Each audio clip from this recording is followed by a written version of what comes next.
Secretary Blinken is meeting with Egyptian President Al-SISI in Cairo for the second leg of his Middle East tour, wrapping up his visit of Israel and the occupied West Bank.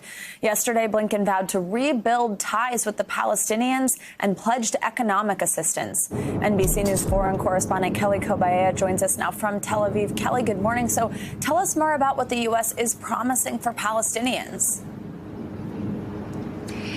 Yeah, Savannah, essentially this is reintroducing Palestinians to diplomatic relations. They've basically been cut out of diplomatic ties, cut out of talks with the United States for nearly 4 years, all throughout the Trump administration. So Secretary Blinken said, as you mentioned, that the U.S. wants to renew and rebuild ties with the Palestinians.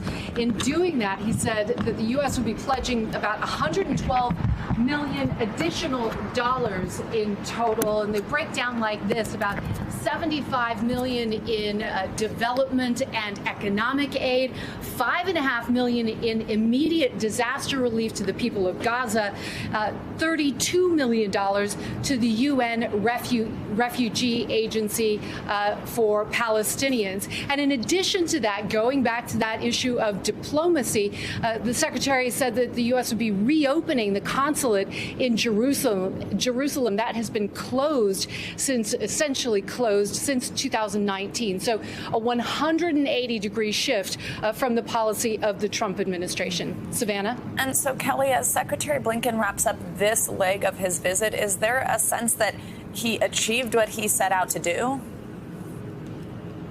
So the goal, he said, in embarking on this trip was to solidify the ceasefire, right? And he was asked, actually, yesterday during a brief press avail, he was asked by our Andrea Mitchell as to whether or not he got any concrete assurances from either side that they would refrain from actions that could provoke renewed violence. This is what he had to say.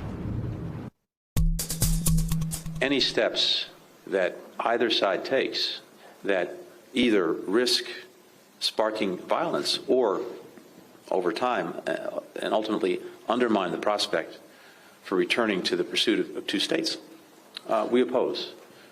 And that includes settlement activity.